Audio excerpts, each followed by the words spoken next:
Para la astronómica aún faltan 21 días, pero hoy comienza el verano meteorológico. El mes de junio también con un dato. Hemos tenido el mayo más caluroso en nuestro país desde que hay datos fiables. Fíjense, entre 1981 y 2010 la temperatura media ese mes y en toda España era de 16 grados. Este año hemos tenido 3 grados de más. No solo caluroso, también ha sido seco en comparación con marzo y abril. Los datos son de Meteorred, con quienes hablaremos en el programa de hoy. ¿Qué tal? Buenas tardes. Vamos a hablar hoy de la facilidad para portar armas en Estados Unidos, hasta tal punto que los profesores de los centros educativos de infantil y de primaria reciben instrucciones y formación sobre cómo actuar en caso de que una persona armada irrumpa en el centro. Una profesora asturiana que trabaja en ella se ha hecho muy popular en las redes sociales explicando su adiestramiento y los elementos con los que cuenta para defenderse ella y sus alumnos de un posible ataque armado.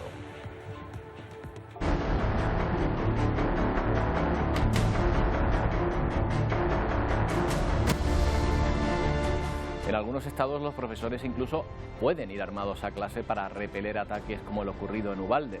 También cuentan con instrumentos para trancar las puertas de las aulas e instrucciones para saber qué hacer si un individuo armado ataca a la escuela. No se trata de una psicosis colectiva, sino una amenaza real en un fenómeno de la violencia masiva contra centros escolares que se sigue repitiendo en aquel país con demasiada frecuencia.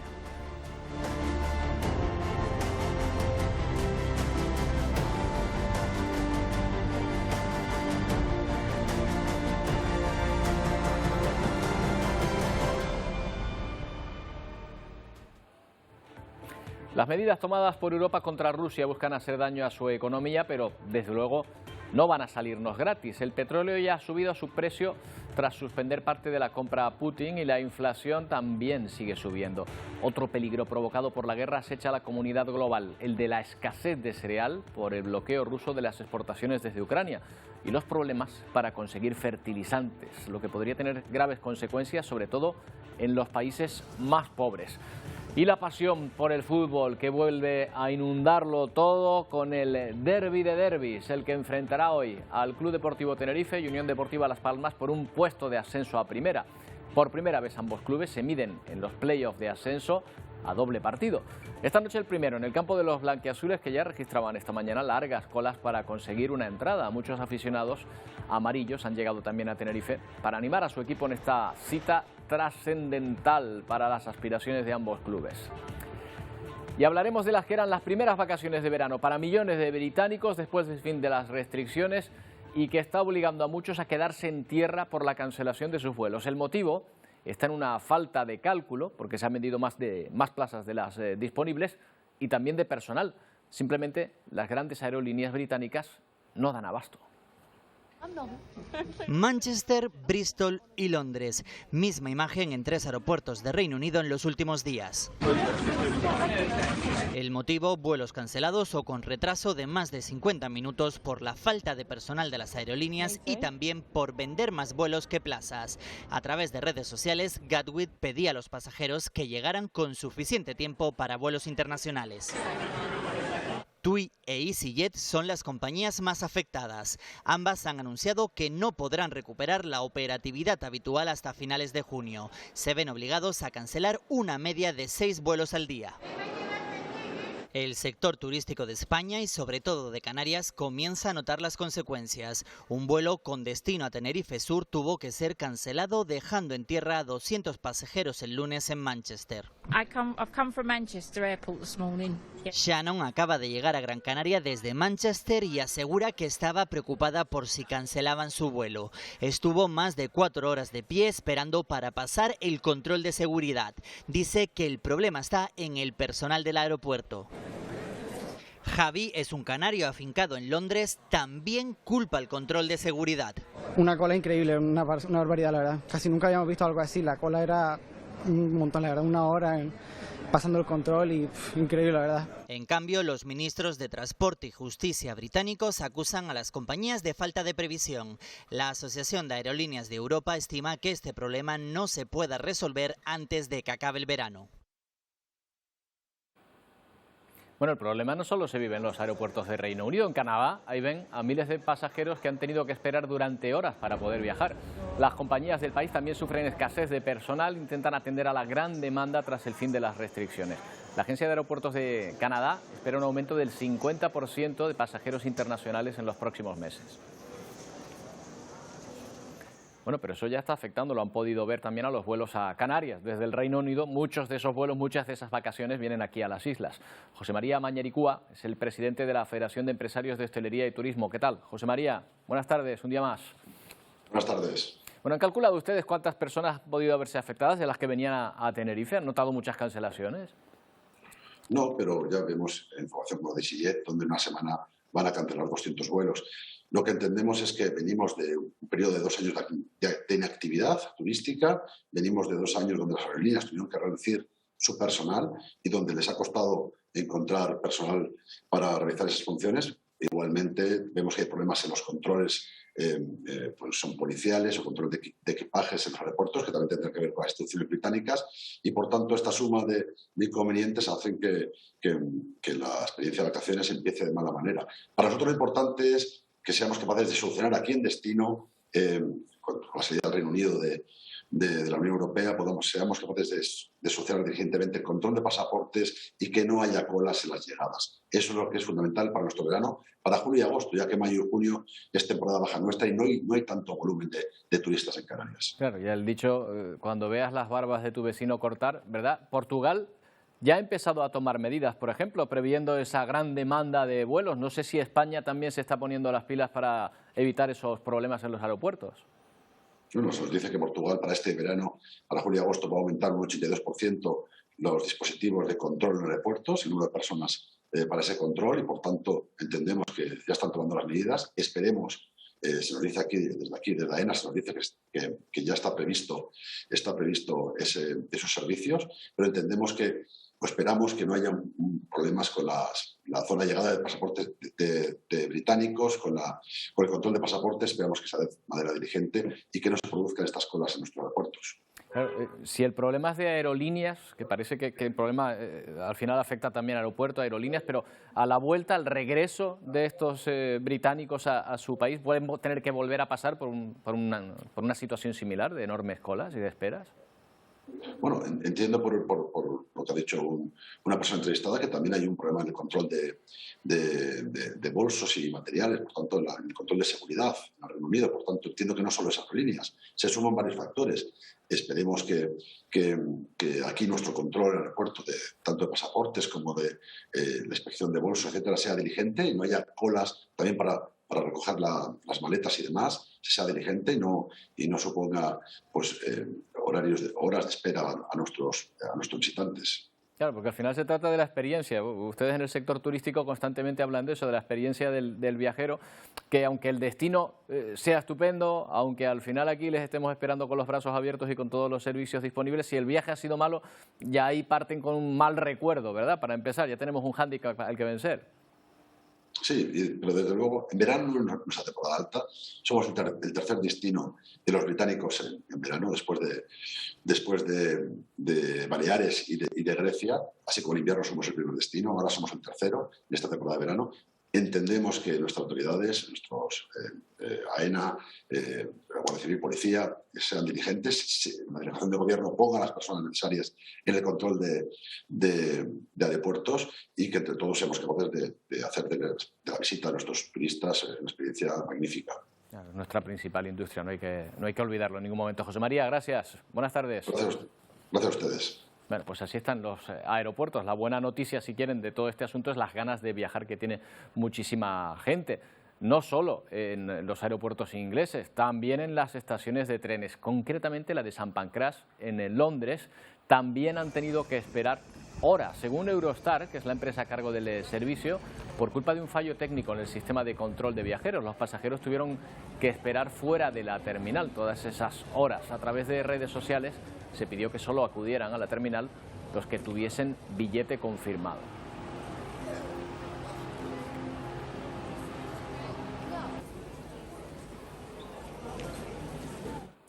Bueno, pues no está siendo fácil salir del Reino Unido en estos días de vacaciones. Una cuestión que teníamos en agenda. Hoy estaba previsto que el Tribunal Supremo dictara sentencias sobre las cláusulas suelo abusivas en relación a la macrodemanda interpuesta por la Asociación de Usuarios de Banca. Sin embargo, el Supremo ha planteado a las partes formular la cuestión al Tribunal de Justicia de la Unión Europea. Es decir, que hay que esperar otros 10 días más para conocer cuál es el pronunciamiento de las partes. Los magistrados decidieron el pasado 26 de mayo suspender la deliberación sobre esta demanda colectiva. Ahora lo hacen por segunda vez. La macrodemanda interpuesta por Adicae es contra 101 bancos y cajas españolas por cláusulas suelo abusivas en préstamos hipotecarios, y lo que derivaría, si la sentencia les favorece, es que se tuviese que devolver el dinero entregado desde el principio, desde el inicio del pago de la hipoteca, y no desde el año 2013 como se ha establecido hasta ahora.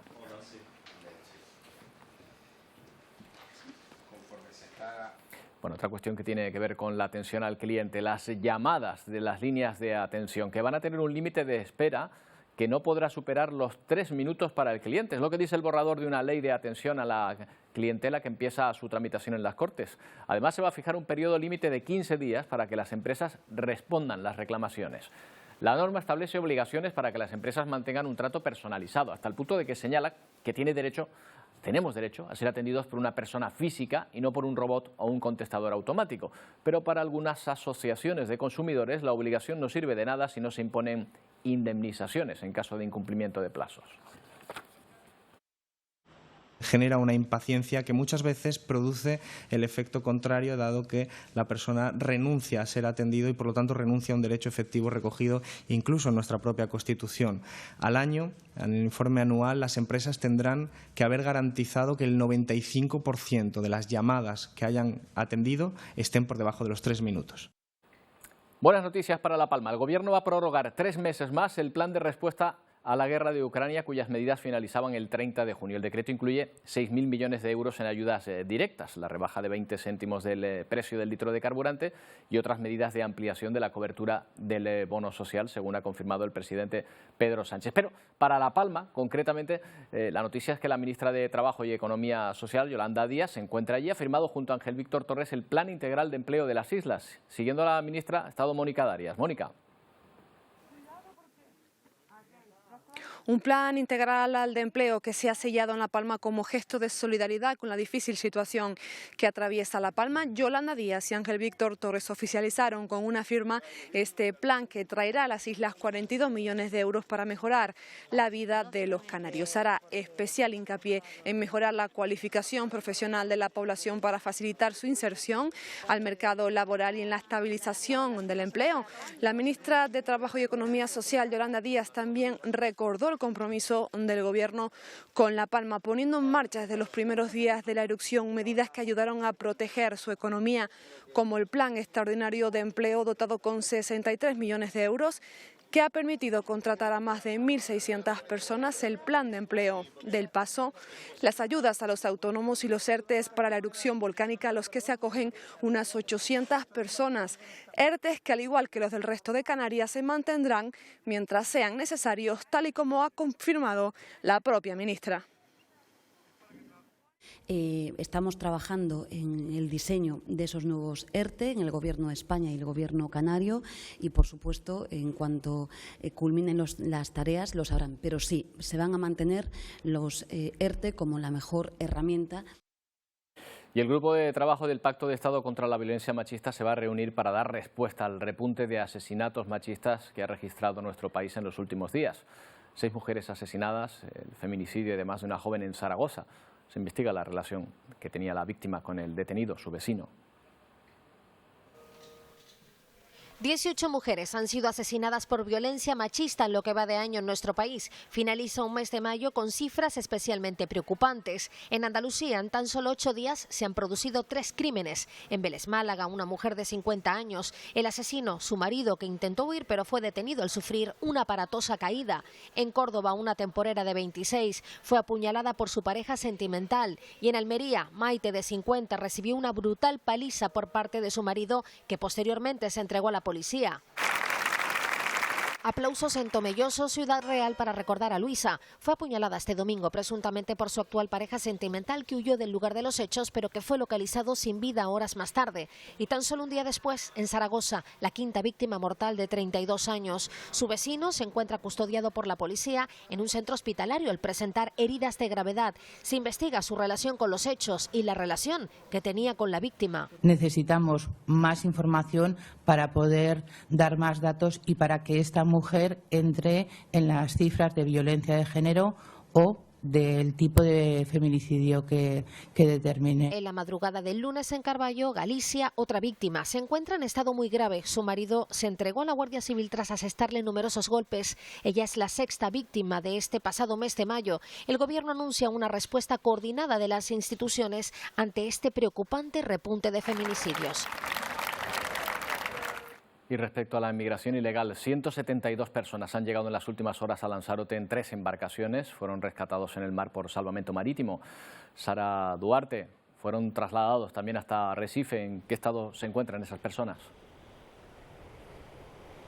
Exceptuando una embarazada que se encontraba con mareos y una mujer con un traumatismo en la rodilla, el resto de personas que han llegado hoy a Lanzarote se encuentran en aparente buen estado de salud. Son 172 las personas que durante esta madrugada y a primera hora del día han llegado hasta aquí, hasta el muelle de la Cebolla en Arrecife. Salvamento Marítimo rescató en alta mar a 2 embarcaciones. En torno a la 1:30 llegaban hasta aquí esas 123 personas, donde se encontraban estas 2 mujeres que necesitaron ser trasladadas a un centro hospitalario, pero como comentamos, con un diagnóstico de patologías leves. Las otras 49 personas lo hacían a primera hora, incluido varios menores de edad, todos en aparente buen estado de salud. Todos fueron atendidos por los operarios de Cruz Roja y escoltados por la Policía Nacional, quienes los han trasladado a dependencias judiciales, donde pasarán estas primeras 72 horas. Estas 3 embarcaciones se suman a la que lo hizo ayer durante la tarde a Fuerteventura, con 45 ocupantes, es decir, 217 personas que en las últimas horas han arriesgado sus vidas por llegar a nuestra costa, a nuestro archipiélago, evidenciando que la ruta migratoria hacia Canarias, una de las más peligrosas, continúa activa. Gracias, Sara. Y una imagen que vemos en directo y que nos llega desde Londres hasta el próximo domingo, y desde hoy los británicos celebran que la actual monarca, Isabel II, se convierte en la primera en estar 70 años en el trono. Es el jubileo de la reina. Buckingham Palace aparece ahí en imágenes, pero las celebraciones van a ser variadas y en distintos lugares. Y habrá desde desfiles militares a servicios religiosos o fiestas callejeras, incluso un concierto fuera de ese palacio que estamos viendo en directo. Hacemos una pausa, enseguida volvemos.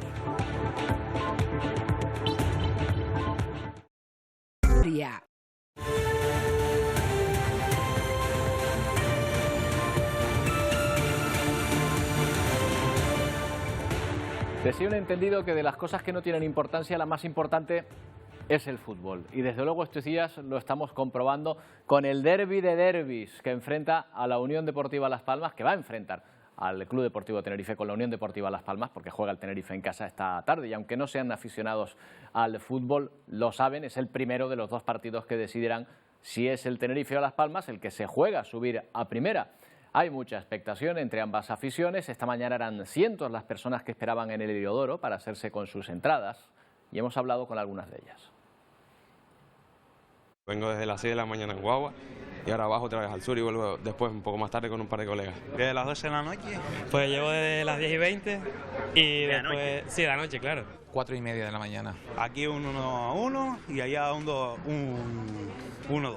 No, yo estoy confiado, yo estoy muy confiado, soy muy positivo con el equipo. Sinceramente, personalmente prefería que el segundo partido fuera ya en Gran Canaria y sacar esta noche un buen resultado aquí. Al final vienen con muy buenos resultados, no han perdido, el Tenerife lleva un par de partidos en casa que todos han sido malos resultados, pero bueno, al final es un playoff, es un derbi y creo que se puede ganar. Con un 2-0 muy feliz a casa, duermo tranquilo esta noche. Desde las 4:30 de la mañana, haciendo cola, había algunas personas, esos aficionados del Tenerife, donde se encuentra ya la plantilla de la Unión Deportiva. Voló esta mañana a la isla. Los que están a punto de partir en barco son muchos de los aficionados amarillos. En el puerto de la Luz y de Las Palmas está Bárbara Prieto. Bárbara, cuéntanos con qué ambiente te has encontrado. Una auténtica locura. ¿Qué tal? Muy buenas tardes. Hasta 700 aficionados pondrán rumbo a Tenerife en aproximadamente una horita para animar esta noche en el partido de ida del playoff de ascenso a Primera División a la Unión Deportiva Las Palmas. Ante el eterno rival, esto es un partido único, un partido histórico. Vamos a hablar con aficionados si les parece, porque la ilusión, como decíamos, es máxima, ¿no? Sí, la verdad que sí. No esperábamos llegar aquí, como siempre he dicho, pasito a pasito. Al final llegamos y encima lo que conlleva que es un derbi. No es un playoff cualquiera. ¿Y un pronóstico? Ganaremos. Ganamos seguro. 0-2. Lo tienen claro los aficionados de la Unión Deportiva Las Palmas. Muchas gracias. Recordar que el partido ha sido declarado de alto riesgo, por tanto se han reforzado esas medidas de seguridad. Los amarillos irán escoltados en todo momento por la policía y a su llegada al Heliodoro les ubicarán en esa zona reservada para ellos. Una auténtica locura, con las entradas agotadas en pocas horas. Llega el primer derbi del playoff con la máxima ilusión de una marea amarilla que está totalmente volcada con su equipo. Bárbara, sí, son puntuales, porque dentro de nada arranca el barco y el que no llegue se lo va a perder. Aunque ya te digo que también en Tenerife había mucha ilusión y tenían muy claro que el partido, los aficionados, lo iban a ganar ellos. Hombre, cada uno barre para su casa, como suele decirse, ¿no? A las 3 de la tarde pondrán rumbo, como decíamos, así que todavía tienen tiempo los aficionados, que están llegando un goteo, ¿no?, de aficionados poquito a poco. Eso está bien, es de forma escalonada, y como han visto, dentro del barco ya hay una buena parte de ellos. Unos 654 nos confirmaban, 700 en total. Es esa marea amarilla la que va a estar animando esta noche en este partido tan especial a su equipo, a la Unión Deportiva Las Palmas. Gracias, Bárbara, buenas tardes. Bueno, pues Buenas tardes, ahí está, gracias. ese barco lleno de aficionados de la Unión Deportiva que sale rumbo a Tenerife a partir de las 3 de la tarde. Bueno, pero dejamos estos temas a un lado y nos ocupamos de otros más serios, más dramáticos. Rusia sigue machacando sus objetivos en el Donbass, apoyándose en su poderosa artillería. Su ejército controla ya casi por completo Severodonetsk y amenaza a otras ciudades cercanas, mientras la Fiscalía ucraniana ha identificado ya 600 sospechosos de crímenes de guerra rusos. Tras controlar ya el 70% de Severodonetsk, las tropas rusas concentran efectivos en torno a Sloviansk. Kiev espera que Putin ordene aquí una gran ofensiva de forma inminente. Un ataque con misiles mataba este martes a 3 civiles y dejaba 6 heridos en este punto al este de Ucrania. Nelia muestra dónde dormía cuando tuvo lugar el bombardeo. Asegura que salvó la vida de milagro porque los impactos tuvieron lugar al otro lado del edificio. No tenemos a dónde ir, dice este otro vecino, y es que la mayoría de viviendas de esta zona ha quedado inhabitable. Y si cae Sloviansk, Kramatorsk, a apenas 16 kilómetros, estaría también en peligro de ser invadida. Sus habitantes viven una calma tensa. Creemos en nosotros mismos, en Kramatorsk, en nuestro valiente ejército. Los rusos no se apoderarán de Kramatorsk, asegura este residente. Los ataques del ejército ruso han reducido a cenizas este gran almacén de semillas de girasol en la región de Donetsk en las últimas horas. En Kharkov, los servicios de emergencia siguen retirando escombros y rescatando cadáveres bajo las ruinas. Lidia ha tenido que esperar casi 3 meses para recuperar el cuerpo de su hijo Sasha. El móvil me avisó de un ataque aéreo, pero ni nos dio tiempo a movernos. El cohete cayó de repente, recuerda.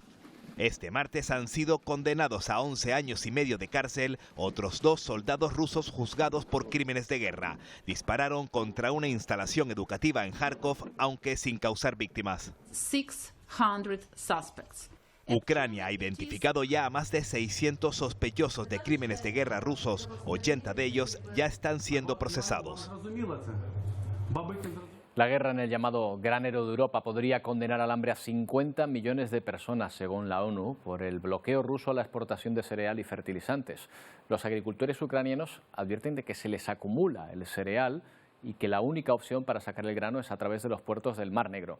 La ONU conversa con Moscú para reanudar estas exportaciones agrícolas.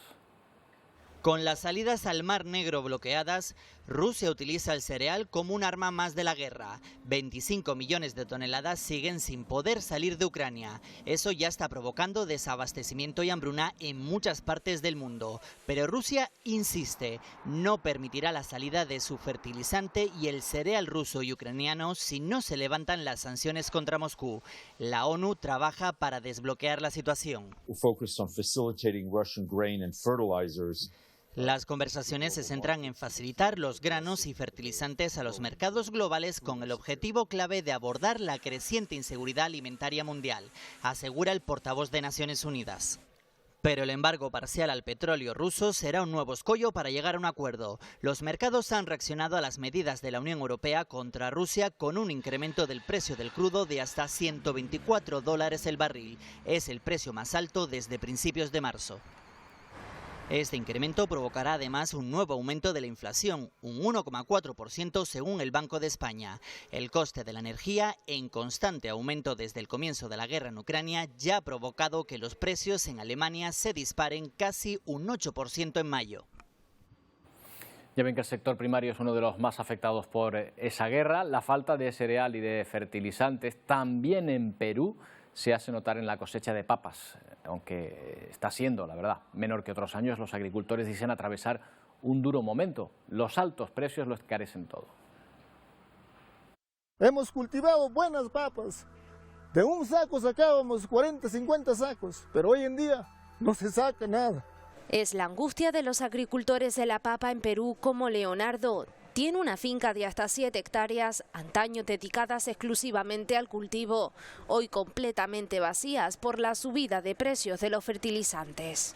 Lo he dejado reposar este terreno, por cuanto que la inversión agraria es muy carísimo. Y explican, antes con la cosecha de una sola hectárea tenían para cubrir los costes del resto. Esto eran unos 5.000 soles peruanos. Pero lo cierto es que ahora producir esa misma área ha subido hasta los 9.000.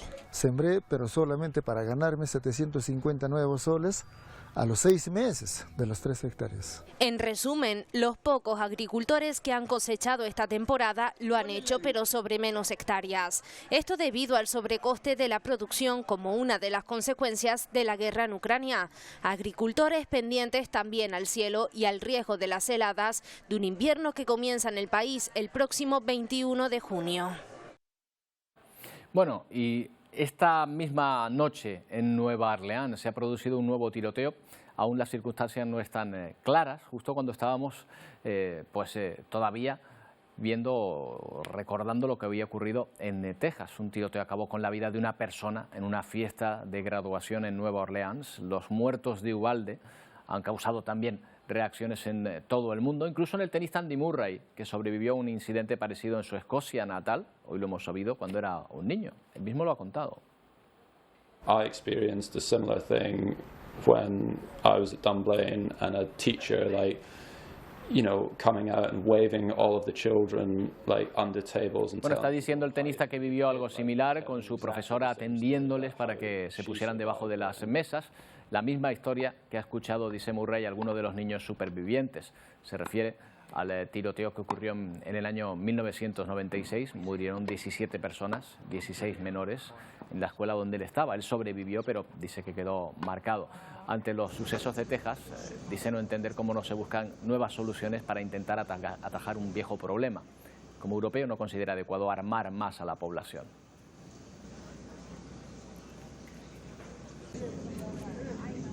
Pero el mismo Murray admite que los puntos de vista en uno y otro continente son muy distintos. Precisamente en Estados Unidos está Sandra Jiménez, española, que trabaja de profesora en ese estado y a través de las redes sociales nos cuenta su experiencia en aquel país, incluidos los ensayos que se hacen periódicamente para afrontar posibles tiroteos en las escuelas.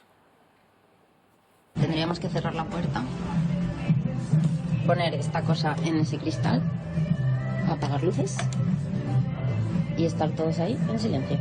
Una profesora asturiana en un colegio de Texas nos muestra cómo se preparan ante un posible tiroteo. Una vez abierta la puerta, le hacemos la cosa esta. Y mantener las puertas completamente cerradas es uno de los pasos imprescindibles. De hecho, si hay situación de alarma. Tú tendrías que ir corriendo. Ojo, mandar a todos los niños que se pongan en esa esquina, porque es la esquina contraria a la puerta, o sea, quiere decir que desde ahí el tirador no tendría campo de visión. Lo más difícil para Sandra Mandar a esos 21 niños de 5 años que estén totalmente en silencio. es pensar en aquellos estudiantes que logran salvarse y se convierten también en víctimas. En los niños que vieron a su profesora morirse al lado de ellos, en la clase de al lado en la que tú estás guardado en silencio y estás teniendo que escuchar a los otros niños cómo les están disparando, los gritos, todos sin salir. En Estados Unidos y casi de forma habitual, muchos colegios realizan simulacros y entrenamientos para sus profesores, con el objetivo de intentar evitar masacres como la de Uvalde. Pues Sandra Jiménez García es esa profesora asturiana que lleva 3 años dando clase en Dallas, en el estado de Texas, a niños de infantil. Sandra, ¿qué tal? Buenas tardes, bueno, buenos días ahí en Texas. Hola, buenos días. Sí, las 8 de la mañana aquí. Bueno, y además creo que empiezan las vacaciones ya, ¿no? Prácticamente para los alumnos, ¿no? Sí, justo en mi escuela nosotros empezamos ya el jueves las vacaciones y en otros distritos de por aquí, en el de Dallas ISD, que es uno de los más conocidos y más grandes, empezaron ayer. Bueno, pues es buena época entonces para coger las vacaciones en estos días. Sandra, cuando usted llega a esa escuela donde da clase, le dicen que tiene que hacer un simulacro para caso de tiroteo masivo, ¿se lo tienen que repetir 2 veces o ya se lo esperaba? Pues la verdad que el primer año cuando llegamos fue bastante gracioso porque, claro, tú te esperas pues los típicos simulacros. Te dicen, bueno, pues va a haber un simulacro de incendio y tenemos que evacuar el sitio. Y dices, bueno, vale, simulacro de incendio. Luego te dicen, aquí en Texas hay simulacro de tornado también. Y dices, bueno, vale, pues nada, simulacro de tornado, venga, pues ¿qué hay que hacer? Y luego ya te dicen, bueno, y simulacro de ataque de un tirador. De si entra en la escuela, de qué pasaría. Y dices, pero ¿dónde me metí yo? ¿Dónde estoy? Claro, pero desgraciadamente esto ocurre en ese país y particularmente en ese estado en el que usted se encuentra, con lo cual me imagino que estarán muy mentalizados, ¿verdad? En mi escuela justo nos mandan a hacer al principio de curso un curso, como un training sobre, pues eso, qué se tiene que hacer, como psicología del tirador. Nos contaban cosas de, pues que igual tienes que ponderar y mirar a ver si tienes que salvar a 7 niños en vez de a 15. ¿Qué tendrías que hacer si estás? Porque claro, a ti el protocolo de tirador tú lo haces dentro de tu clase, pero aquí en este training también te decían, ¿y qué pasa si estás en la cafetería? ¿O qué pasa si estás en, no sé, perdón, está por ahí mi perro. Se ha colado el perrito. Animalito. Sandra, dime. En algunos estados incluso tengo entendido que a los profesores se les puede armar. Sí, exacto. Es más, es una de las cosas que hablaba con una compañera, pues al día siguiente de la tragedia.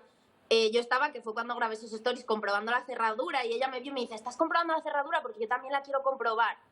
Y luego empezamos a hablar y ella misma, que es de Texas, me decía que ella, la solución que veía era que armasen a los maestros, a los profesores. Y yo me quedé como, digo, madre, pues yo no creo que pudiera ser capaz de, no sé, y encima dar más armas a una escuela, poner más armas. En vez de pensar que yo fue lo que le dije, digo, ¿y no es mejor quitar las armas en vez de tener que dar más y más y más armas? No, desde el punto de vista europeo no tiene nada que ver probablemente con ellos. Ahí chocamos mucho, ¿verdad? En el uso de Sí, exacto. Ella también se quedaba como... Y decía, pues bueno, sí, es otra idea. Y digo, sí. Claro, los niños tendrán también que ser disciplinados, porque hemos visto en uno de sus vídeos, por cierto, mientras estamos hablando con usted se puede ver la cuenta de Instagram donde pueden seguir sus explicaciones. Digo que hemos visto que en algunos de sus vídeos dice que a los niños hay que pedirles que se queden callados, que se vayan hacia un lugar. O sea, de alguna manera ellos también estarán mentalizados con ese problema, sabrán que ese problema se puede dar. Y a mí personalmente, no sé si es por ser europea, pero a mí me da mucha como pena verles a ellos, que los míos, por ejemplo, tienen 5 años y cuando dicen por megafonía lockdown o intruso dentro de la escuela, ellos enseguida saben que se tienen que mover. Si alguno de sus amigos habla, les ves a ellos con 5 años decirles silencio, silencio, que no nos pueden encontrar. Cosas así que dices, madre mía, no sé, O sea, está bien que estén, pues que sepan lo que hay que hacer y que estén preparados, pero por otra parte dices, ¿y es necesario que niños de 5 años tengan que saber lo que tienen que hacer para que no les disparen? Y ese adiestramiento, ese uso de las armas habitual, aunque sea para defender a los ciudadanos, esto es casi una pregunta personal, ¿a usted le hace sentir más segura en ese lugar, en ese estado, o menos? A mí no, la verdad. O sea, porque sí que el adiestramiento, pues bueno, dices, vale, pues es algo útil, porque si no yo no sabría lo que hacer, porque nunca me he tenido que enfrentar a esa situación, pero el hecho de que la gente pueda tener más armas y se den armas a los maestros o se permitan más, no es algo que a mí me genere una seguridad de decir, bueno, es que claro, si entra alguien igual hay un maestro armado que va a salir y va a disparar. No, al revés. Pues lo que me da es más angustia de pensar, es que hay armas en esta escuela, es que hay profesores que tienen armas, es que tampoco sabes si ese profesor está completamente en sus... Sí, que puede salir por cualquier lado con claro, armas a disposición de todo el mundo. Bueno, pues Sandra, que disfrute de sus vacaciones. ¿Se viene a España? Sí, justo, bueno pues aquí veis cómo tengo todo porque nos mudamos para España. Bueno, pues nada, feliz viaje. Aquí les esperamos. Gracias, buenas tardes. Gracias. De histórico han calificado el reciente descubrimiento de un grupo de arqueólogos que trabajan en una de las centrales de la antigua civilización egipcia, en Saqqara. Cientos de sarcófagos con momias en su interior, así como numerosos objetos, componen este valioso lote que el gobierno del país ha querido presentar estos días. Una misión arqueológica egipcia trabaja desde 2018 en la necrópolis de Saqqara, al sur de la capital, El Cairo, y recientemente han dado a conocer los últimos hallazgos, considerados los más importantes de los últimos tiempos en esta zona. Descubrimos túneles subterráneos donde encontramos coloridos ataúdes que contenían momias humanas bien conservadas, así como numerosos objetos de bronce, asegura Mustafa Wasiri. Él es el secretario general del Consejo Supremo de Antigüedades de Egipto. En total, 250 sarcófagos, 150 estatuas de antiguos dioses y diosas y cosméticos, pulseras, peines, pero de entre todos los objetos destaca un papiro, completamente sellado y en muy buen estado de conservación. Creo que este papiro es similar al que encontraron hace unos 100 años, que habla sobre el libro de las puertas y el libro de los muertos, ha dicho Wasiri. Los objetos, que datan del periodo tardío, alrededor del año 500 a.C., serán analizados en el laboratorio del Museo Egipcio del Cairo para posteriormente exponerse ante el público. Tiene algo, ¿verdad?, el antiguo Egipto que nos atrae, sobre todo cuando se llega a descubrimientos como este. Vamos a hablar con Miguel Ángel Molinero sobre este asunto. Él es profesor titular de Egiptología de la Universidad de La Laguna. Miguel Ángel, buenas tardes. Hola, buenas tardes, ¿qué tal? Bueno, este descubrimiento, ¿cómo de importante es? ¿Como el de Tutankamón en su momento, o digamos que un poquito menor? Bastante menor, ¿eh? No llega a ese nivel.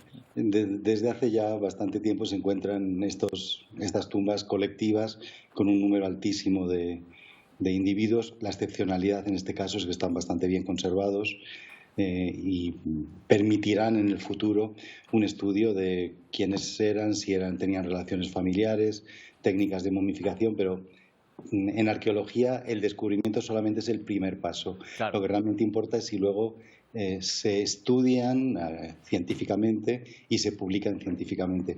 Ahí es donde está verdaderamente el trabajo que todavía falta por hacer y que sí que está hecho de Tutankamón y que evidentemente no está hecho todavía de este magnífico descubrimiento, por otra parte. De todas maneras, Miguel Ángel, por lo que vemos en las imágenes, en Egipto hacen una especie de acontecimiento mediático de este tipo de descubrimientos, ¿no? Ustedes, los arqueólogos, sí, trabajan más en silencio y de repente aquí vemos un show en torno a los descubrimientos que hacen, supongo que porque llaman la atención de los turistas también, ¿no? Claro, hay dos razones. Primero, ya no se anuncian descubrimientos que hacemos las misiones extranjeras, solo se anuncian descubrimientos que hacen las misiones egipcias.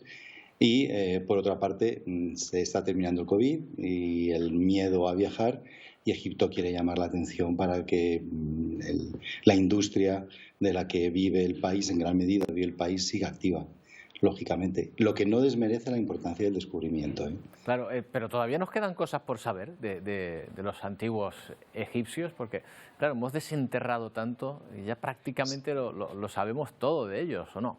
No. siempre nos haremos preguntas sobre el pasado y siempre nos haremos nuevas preguntas porque las hacemos desde nuestra perspectiva actual. Y por lo tanto nuestra sociedad cambia, nuestras preocupaciones cambian y el deseo de saber si eso que lo que ahora nos preocupa también preocupaba en el pasado evoluciona y surgen nuevas dudas y el deseo de investigar nuevos temas. Y perdonen mi ignorancia, pero yo pensaba que los que se enterraban en sarcófagos, los que se momificaban eran, bueno, los faraones y, no sé, algún sacerdote y pocos más, pero descubrimientos como este nos indican que este tipo pues no sé, de funerales se practicaban también en otros sectores de la sociedad. Sí, claro, probablemente no para los grupos con menos capacidades económicas, pero está bastante extendido. Heródoto, que escribe más o menos en la misma época del descubrimiento que acaban de anunciar, presenta 3 tipos distintos de momificación, la más costosa, una media y otra más ramploncita para casos con menos capacidad. Y luego además tenían que estar aquellos a los que simplemente se les secase con arena, en la forma que ni siquiera momificándolos. De manera que sí, claro, había un relativo acceso a ese tipo de tratamientos. No era barato, implicaba... Se ha publicado muy recientemente un estudio en el que se entrega una tierra para que viva de ella la persona que se ocupe de momificar a un grupo familiar, de manera que sabemos ahora cómo se pagaban ese tipo de trabajos. Y si alguien tenía que perder una tierra, entregarla para poder que se momificara a un familiar, esa persona tenía que tener varias más para poder seguir viviendo. Una que sí, efectivamente, estaba un poco limitado, pero era bastante más amplio de lo que probablemente podamos imaginar si solo pensamos en los casos famosos de Tutankamón o de las momias del Valle de los Reyes. Claro. Bueno, pues un mundo fascinante esto de la egiptología. De hecho, uno cuando va a Egipto, Miguel Ángel, claro, usted lo mira con otras cosas, pero siempre va mirando a ver si se encuentra algún objeto raro que se encuentra alguna momia o algo, ¿no? Tampoco es tan simplemente caminante. Hay que excavar un poquito. Claro que no, pero supone un atractivo, desde luego, importantísimo. Miguel Ángel, muchas gracias por atendernos. Gracias a ustedes. Bueno, y seguimos con la vista puesta en los efectos del huracán Ágata en México, que ha provocado muchísimos problemas en estos días, no solo en aquel país, sino alrededor. Antonio Cárdenas, ¿qué tal? Buenas tardes. ¿Qué tal, Roberto? Pues sí, ayer dijimos que ese huracán había tocado tierra, lo dejamos ahí, que estaba entrando en el territorio mexicano. Bueno, por desgracia, ayer dijimos que había una buena noticia, que es que había bajado a velocidad, eso es verdad, pero por desgracia, y bajado de categoría, pero por desgracia ya ha provocado fallecimientos. Hay 11 personas que han fallecido y 21 personas que por ahora permanecen desaparecidas y se están buscando. Y los daños, como estamos viendo en estas imágenes, en las infraestructuras también son importantes. Al menos 70.000 personas se han quedado sin electricidad en estas primeras horas del paso de este huracán, debilitado, como decíamos, Roberto, convertido en depresión tropical, pero que aún así ha generado pues este tipo de imágenes con esas lluvias torrenciales y vientos importantes de más de 170 kilómetros cuando tocó tierra y después se quedó en aproximadamente entre poquito menos de 170, 120, 150, pero bueno, aún así suficiente viento como para generar estos desastres. Bueno, de Ágata y de este huracán nos vamos a ir un poco más al norte, a Estados Unidos, a ver tornados, otro tornado más, en este caso en el estado de Minnesota, en el norte de Estados Unidos. Roberto, fíjate, ahí están estos cazatormentas, cómo han captado este tornado, se acercaron bastante, van en coche como se puede ver, pero el tornado lo tienen allí a su derecha. Lo que ocurrió aquí, Roberto, por suerte no hay daños personales, pero sí que más de 100 infraestructuras dañadas por este tornado. Y de aquí, de Estados Unidos, nos vamos otra vez al sur, nos vamos a ir al noroeste de Brasil. Fíjate, en estas imágenes de las que estábamos hablando ayer también, en el estado de Pernambuco. Más fíjate, corrimientos de tierra, ¿no? Este deslizamiento de tierra, aquí se ve clarísimo en esta imagen captada por el dron. En este estado y en otro vecino, Roberto, ya según un medio de comunicación local brasileño, son 106 personas fallecidas y también se busca 106 personas fallecidas, se busca a una decena en estos momentos y además hay más de 20.000 personas que se han visto afectadas de una u otra manera por cortes de luz o incluso porque sus casas se han podido ver afectadas. El gran problema es la construcción. Esto es como construir en un barranco prácticamente, Antonio, construir en las faldas de una montaña de este tipo, o incluso en la propia montaña, como hemos visto otras veces, sabiendo que bueno, cuando se produce una tormenta muy fuerte se puede producir ese deslizamiento que al final acaba enterrando todo lo que encuentra a su paso, ¿no? Con una avalancha de barro. Con estas imágenes de dron lo vemos claramente cómo se ha construido de forma, pues, probablemente irregular. Bueno, habría que analizarlo en lugares de esta montaña donde no se debería construir, y efectivamente cuando llega la naturaleza dice, bueno, pues esto me lo llevo por delante y se lleva por delante esas viviendas. Bueno, de momento, como decíamos Roberto, más de 100 personas fallecidas. Y de aquí de Brasil nos vamos a ir a Guatemala, donde también están sufriendo esta temporada de lluvia. Fíjate las imágenes de la ciudad, de la capital de Guatemala, y no solo aquí, también en otros lugares. Durante el mes de mayo, desde que empezó la temporada de lluvias, son más de 250.000 personas las que se han visto afectadas, y también 11 fallecidos en el mes de mayo que acabamos de dejar atrás. Hoy es el día 1 de junio en Guatemala, por las lluvias, no solo por las lluvias en sí, sino por eso que hablamos, por el desborde de ríos, deslizamientos y otras consecuencias que tienen estas lluvias torrenciales. En la temporada de lluvias, no lo olvidemos, estamos en la temporada de lluvias en Guatemala, por ejemplo, y ahí está lloviendo más de lo que se esperaba y está ocurriendo. Vale. Y en cuanto a Australia, nos vamos. Australia, sí, porque terminamos este recorrido por todo el mundo y nos vamos a ir al hemisferio sur, Roberto, porque estamos hablando de que hoy empieza el verano meteorológico en el hemisferio norte, pero en el hemisferio sur ha empezado, lógicamente, el invierno meteorológico, y lo ha hecho así, de esta forma, con una nevada intensa en el este de Australia, que ha dejado incluso, bueno, imágenes como esta, y también una estación de esquí que ya ha anunciado en Sydney, en los alrededores de Sydney, que ellos adelantan su apertura y que este próximo fin de semana, oye, que todavía están a tiempo la gente de conseguir billetes para irse a Australia. Allí es quien quiera invierno, esquiar. está a punto de empezar el invierno. Sí, pues que se vaya a Australia este fin de semana, porque abren ya allí la primera estación de esquí. Claro, y aquí, meteorológicamente hablando, empieza el verano, con el mes de junio, aunque es verdad que astronómicamente todavía faltan 3 semanas, y se hace balance, por ejemplo, del mes de mayo, y nos encontramos un mes de mayo especialmente cálido. Bueno, ¿qué digo especialmente? El más cálido desde que se tienen mediciones de este tipo. José Miguel Viñas, meteorólogo de Meteorred. ¿Qué tal? Buenas tardes. Hola, ¿qué tal? Muy buenas tardes. Bueno, ¿el mes de mayo más cálido desde que se hacen mediciones de este tipo, mediciones fiables?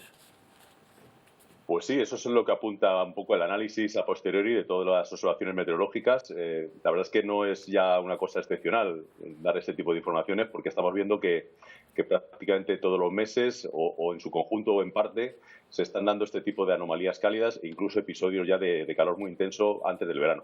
Sí, no será novedoso, pero conviene recordarlo, porque al final, gradito a gradito, y este mes supone 3 de incremento sobre otros meses de mayo, pues es importante también tenerlo en cuenta, porque confirma la tendencia. Sí, está claro que además es una tendencia global, prácticamente global. Hay pocas zonas de la Tierra que ahora mismo pues no tengan una tendencia clara a una subida de las temperaturas. Estamos hablando de, como decía Roberto, 3 grados más con respecto a la media de los meses de mayo. Eso son aproximadamente 19,6, bueno, en el entorno de los 20 grados, pero claro, eso es la temperatura contando las diurnas y las nocturnas. Pero es que en este mes de mayo hemos tenido auténticos récords de temperaturas altas, ¿verdad? Sí, se ha notado también en las mínimas, que es algo bastante llamativo, ¿no? Y bueno, pues estamos observando no solamente en Canarias, sino en la península, como pues ha habido bastante más presencia de polvo en suspensión, de calima, y ese elemento, una de las cosas que provoca es que las noches pues no baje tanto la temperatura, y al final pues han sido muchos días y por lo tanto queda reflejado en la temperatura media, efectivamente. Lo que está casi que, bueno, aquí Canarias a lo mejor es una excepción, pero estoy hablando en el conjunto, ¿no?, de todo el país. Casi que hemos terminado Semana Santa, se acabó el invierno y nos hemos metido directamente en verano. Esa es la sensación que tenemos. No sé si meteorológicamente también la primavera se ha borrado. Sí, bueno, hay semanas que por supuesto el tiempo se ajusta más o menos a lo que uno espera en primavera, pero sí que es verdad que si pensamos en el concepto día de tiempo veraniego, pues esa cantidad de días está aumentando. O sea, el verano, por así decirlo, el tiempo típico de verano se está estirando y ya se está comiendo parte de la primavera y parte del otoño. Es decir, estamos ahora, por ejemplo, pues en meses de abril y mayo con un tiempo más típico de junio, julio, y en octubre, incluso en algunos sitios en noviembre, pues pasa algo parecido. Y eso hace 30 o 40 años era rarísimo que ocurriera, ciertamente. Estaremos pendientes de cómo empieza el verano meteorológico, pero bueno, antes de despedirnos, José Miguel, nos gustaría hablar de una imagen que pudiste incluso tú presenciar el fin de semana pasado, en que la fotografía no es tuya. Bueno, la fotografía la vamos a ver, ese rayo verde que está hecho con un teléfono móvil, no es la fotografía con mayor calidad del mundo, pero bueno, muy significativo y que ocurrió en el puerto de la Cruz, ¿no? Pero se ve el rayo verde, se ve. No importa. Sí, bueno, la verdad es que fue una sorpresa. Yo justo el fin de semana estuve allí en el puerto de la Cruz para participar en un debate que se llama Habla Canarias, para hablar justamente de la crisis climática con gente que se acercó allí a la Plaza del Charco. Y la víspera, el viernes por la tarde, ya a últimas horas, pues en el hotel donde estaba, quedaba justo en la terraza al mar, pues nada, tenía allí el atardecer y ningún sitio mejor que ese para disfrutar de ese momento, ¿no?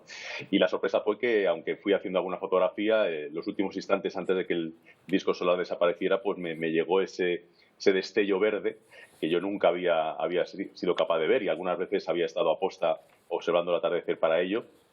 Y la verdad es que, bueno, dura un instante, pero es muy nítido, se observa un color verde esmeralda y bueno, pues la verdad es que es un fenómeno muy curioso y digamos que si alguien vive en una zona propicia, pues no es raro que lo pueda ver varias veces a lo largo de su vida, pero bueno, no es un fenómeno común, ni mucho menos.